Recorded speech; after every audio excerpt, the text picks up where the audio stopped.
Hello everyone, स्वागत है आपका सोशियोलॉजी नेट अचीव में। इस क्लास में हम सोशियोलॉजिकल पर्सपेक्टिव को पढ़ेंगे, समाज शास्त्रीय दृष्टिकोण। समाज शास्त्र में हम जब समाज का अध्ययन करते हैं तो कौन कौन से पर्सपेक्टिव से अध्ययन करते हैं, हम अलग अलग दृष्टिकोण को देखेंगे जो समाज शास्त्र में जिनके द्वारा समाज का अध्ययन किया जाता है। तो ये जो समाज शास्त्र के समाज का अध्ययन करने के दृष्टिकोण हैं उनके बारे में है।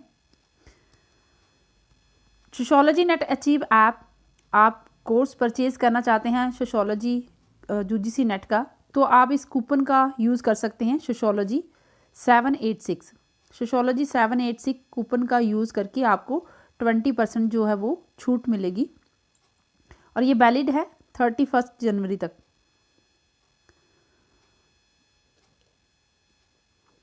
समाज शास्त्रीय दृष्टिकोण सोशियोलॉजिकल पर्सपेक्टिव क्या होता है? समाज शास्त्रीय दृष्टिकोण जो समाज शास्त्र का दृष्टिकोण है, समाज और मानव व्यवहार को गहराई से समझने का एक वैज्ञानिक और व्यवस्थित तरीका है। जब हम समाज का अध्ययन करते हैं तो उसका हम एक सिस्टमैटिक तरीके से अध्ययन करते हैं, तो वो वैज्ञानिक और व्यवस्थित अध्ययन होता है। तो उसको देखने का जो नज़रिया है, तो उसमें हम समाज और मानव का जो व्यवहार है, व्यक्ति का जो व्यवहार है, उसको गहराई से समझते हैं। तो उसको वैज्ञानिक और व्यवस्थित तरीके को समझने को जिन तरीकों को हम अपनाते हैं वो विभिन्न सामाजिक परिघटनाओं को देखने का, संरचनाओं को और प्रक्रियाएं उसका अध्ययन करता है।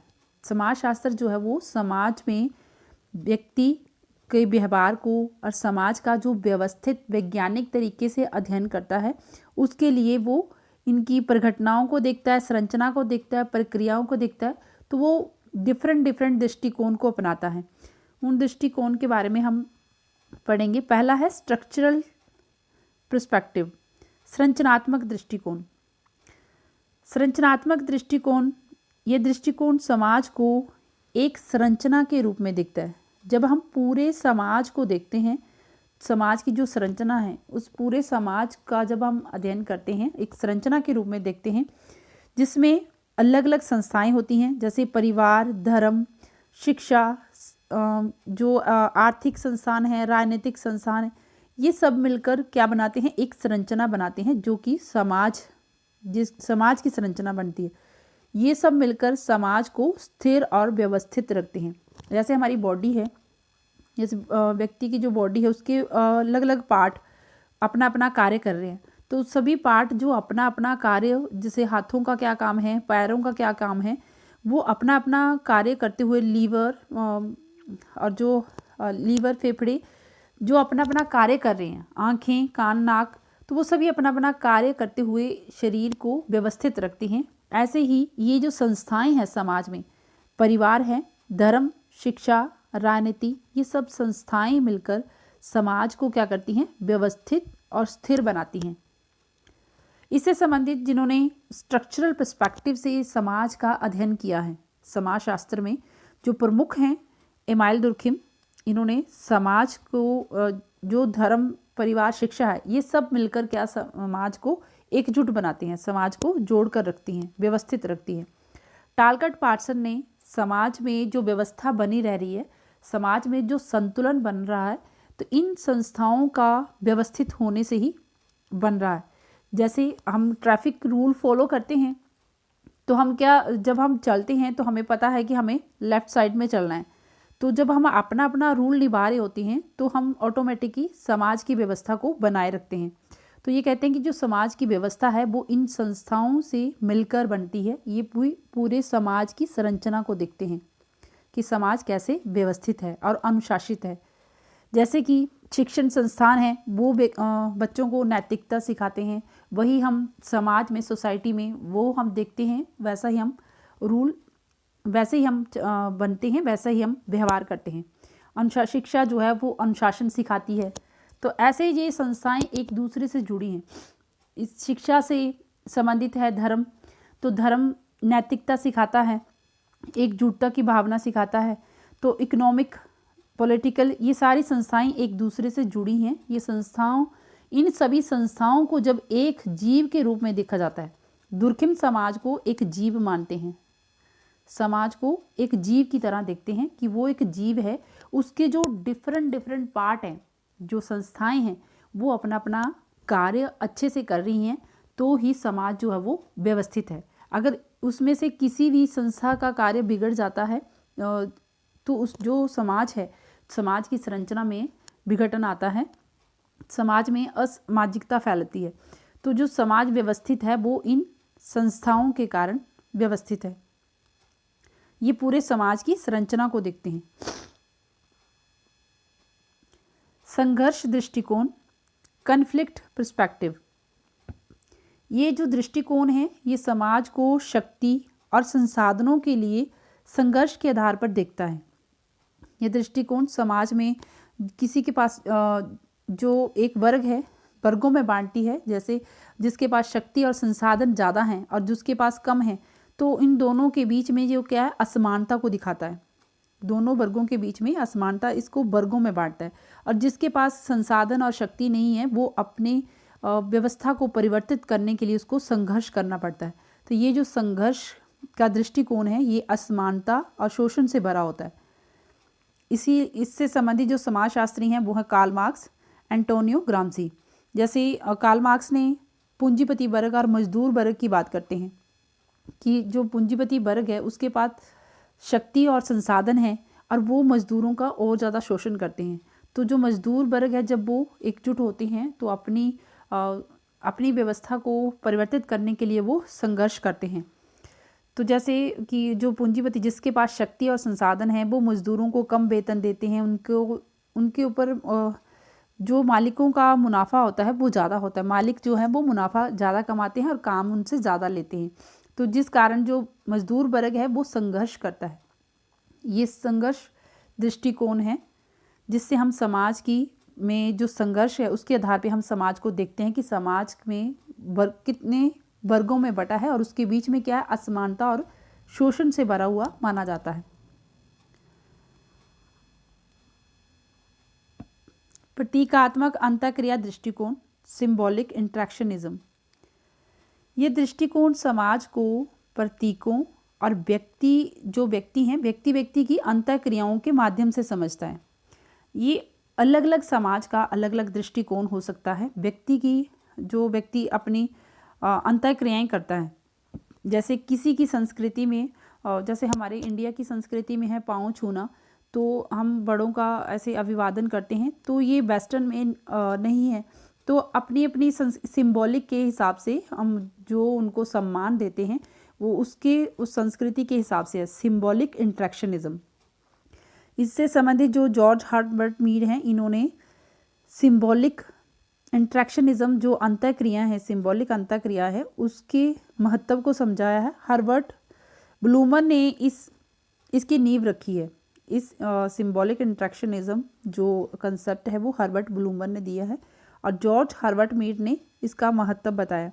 जैसे किसी संस्कृति में मुस्कुराना सकारात्मक प्रतीक हो सकता है, लेकिन वही मुस्कुराना किसी दूसरी संस्कृति में कुछ और प्रतीक हो सकता है। जैसे सफ़ेद कपड़े हमारे यहाँ कई संस्कृतियों में ऐसा है जहाँ पे जब सफ़ेद कपड़े तब पहने जाते हैं ज़्यादा जब यहाँ पे कहीं किसी की मृत्यु हो जाती है।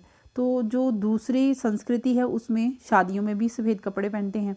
तो ये जो अलग सिंबॉलिक इंट्रैक्शनिज्म है जिससे हम देख के समझ आते हैं कि वो वहाँ पे क्या है, तो वो संस्कृति के हिसाब से है, अलग अलग समाज के पर्सपेक्टिव से है। जैसे अगर लेडीज़ ने मंगलसूत्र पहना है तो समझ आएंगे कि उसकी शादी हो चुकी है। तो ये सिंबॉलिक इंट्रैक्शनिज्म है।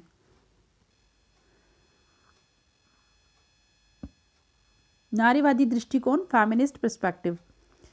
यह दृष्टिकोण समाज में लैंगिक असमानता और पितृ सत्ता जो उसका अध्ययन करता है कि ये लैंगिक असमानता को बताता है कि समाज में जो लैंगिक असमानता है, औरतों और पुरुषों के बीच में जो असमानता है, लैंगिक असमानता और पितृ सत्ता का जो प्रभाव है उसका अध्ययन करता है। इससे संबंधित जो समाजशास्त्री हैं सिमोन डे बेबियोर जो हैं वो पितृ सत्ता के समाज की आलोचना करते हैं, लैंगिक असमानता की बात करते हैं, लैंगिक असमानता पे इन्होंने अध्ययन किया है। बेटी फ्रेडन जो हैं वो महिलाओं की जो सामाजिक भूमिका है उसको चुनौती देते हैं। महिलाओं की सामाजिक भूमिका, सामाजिक जो भूमिका है उसकी चुनौती देते हैं। जैसे महिलाओं को पुरुषों की तुलना में कम वेतन मिलना, महिलाएं जो हैं वो पुरुषों के बराबर काम करती हैं फिर भी उनकी तुलना में कम वेतन मिलना, तो इससे संबंधित जो है वो बेटी फ्रेडन है जो कि नारीवादी दृष्टिकोण से संबंधित हैं। इन्होंने लैंगिक असमानता और पितृसत्ता का इसमें अध्ययन किया जाता है। कार्यात्मक दृष्टिकोण, फंक्शनल पर्सपेक्टिव, यह दृष्टिकोण समाज के विभिन्न अंगों के कार्यों पर केंद्रित है।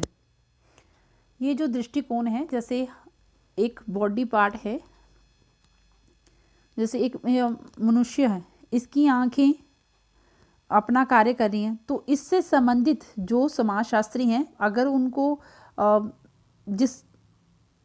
जो एक पार्ट है उस पर कार्य करना है तो वो सिर्फ उसका माइक्रो लेवल पे अध्ययन करेंगे, उसका माइक्रो। जो हमने पहले स्ट्रक्चरल पढ़ा वो है मैक्रो, स्ट्रक्चरल में मैक्रो है और ये माइक्रो, मतलब ये किसी एक पार्ट पे केंद्रित होंगे। जैसे हमने समाज के बारे में देखा कि जो समाज है वो अलग अलग संस्थाओं से बना है, धर्म, शिक्षा, परिवार, राजनीतिक, आर्थिक, ये सारी संस्थाएं मिलकर क्या बनाती हैं, पूरे समाज को बनाती हैं।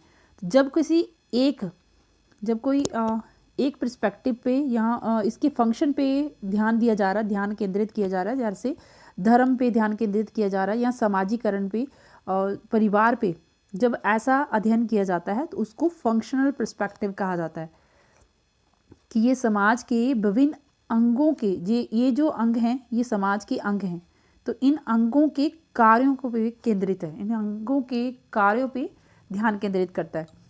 इनसे संबंधित समाजशास्त्री हैं Talcott Parson, Robert King Merton. जैसे टालकट पार्सन कहते हैं कि ये जो अंग हैं, ये समाज में ये जो अंग हैं ये सभी नियम से चलते हैं, संतुलन बनाए रखते हैं, ये समाज में संतुलन बनाए रखने का कार्य करते हैं।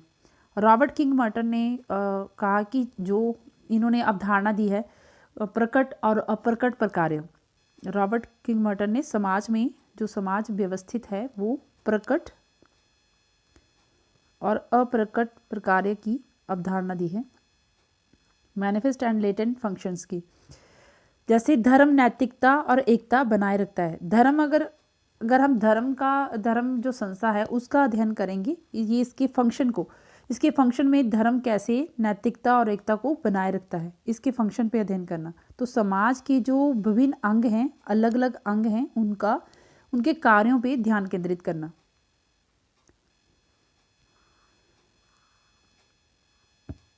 आधुनिक दृष्टिकोण, पोस्ट मॉडर्न पर्सपेक्टिव, यह दृष्टिकोण समाज की जटिलताओं और बहुलता और व्यक्तिगत अनुभवों पे ध्यान केंद्रित करता है।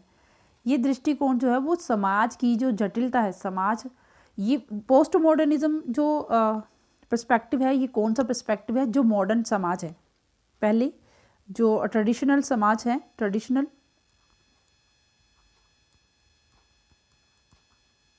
उसके बाद क्या है मॉडर्न, फिर उसके बाद पोस्ट मॉडर्न। तो जो पोस्ट मॉडर्न है वो अभी जो मॉडर्न चल रहा है उसके बाद का जो अभी का समाज है, तो जो पोस्ट मॉडर्न समाज है ये सूचना का समाज है, यहाँ पे सूचना जो इन्फॉर्मेशन है वो बहुत ज़्यादा है। तो ये जो समाज है पोस्ट मॉडर्निज्म का, इसमें क्या है, बहुत ज़्यादा जटिलता है, दिखता कुछ है, जो दिखता है वही बिकता है, तो जो दिखाई दे रहा है वो उसमें क्या वास्तविकता है या नहीं वो नहीं पता। तो ये कहते हैं कि इस दृष्टिकोण में कि जो समाज है उसमें बहुत ज़्यादा जटिलता है, इतनी ज़्यादा इन्फॉर्मेशन है कि कौन सी इन्फॉर्मेशन सही है ये पता कर पाना मुश्किल हो जाता है, जटिल हो जाता है। तो और व्यक्ति के जो अनुभव है उसके ऊपर ध्यान केंद्रित करता है कि व्यक्ति का कैसा अनुभव है उसके प्रति। इससे संबंधित जो समाजशास्त्री हैं जीन बॉड्रिलार्ड हैं, जीन बॉड्रिलार्ड ने उपभोक्तावाद और सिमुलेशन की अवधारणा दी है। जैसे ये समझाया उदाहरण से कि सोशल मीडिया में व्यक्ति अपनी छवि को हमेशा सही दिखाता है, अपनी जो छवि है उसको अच्छा दिखाता है, सोशल मीडिया में हर जगह पे अपने आप को अच्छा प्रेजेंट करता है, लेकिन वास्तविकता उससे अलग भी हो सकती है। जो आधुनिक समाज की जटिलता को दर्शाती है, क्योंकि हम उसके असली चेहरे को नहीं देख पा रहे। सोशल मीडिया में हर कोई अपने आप को अच्छा दिखाना चाह रहा है, लेकिन वास्तविकता में वो चाहे अच्छा ना हो, इसी वास्तविकता को देखने के लिए ये जटिलता जो है वो बहुत ज़्यादा बढ़ती है। तो इस पोस्ट मॉडर्न जो पर्सपेक्टिव है, इसमें समाज की जो जटिलता है वो काफ़ी ज़्यादा बढ़ गई है। बहुत ज़्यादा इन्फॉर्मेशन होने के कारण, ग्लोबलाइजेशन होने के कारण जो इन्फॉर्मेशन है वो सही है, कौन सी सटीक है, ये जटिल बन गया है, बहुलता और व्यक्तिगत अनुभवों पे आधारित है। तो ये थे समाज का जब हम अध्ययन करते हैं, समाज शास्त्रीय दृष्टिकोण, सोशियोलॉजिकल पर्सपेक्टिव। टेलीग्राम चैनल का लिंक भी दिया है डिस्क्रिप्शन में, ऐप का लिंक दिया है डिस्क्रिप्शन में, आप इसको ज्वाइन कर सकते हैं। अपडेट पाने के लिए व्हाट्सएप लिंक भी दिया है। So friends, thanks.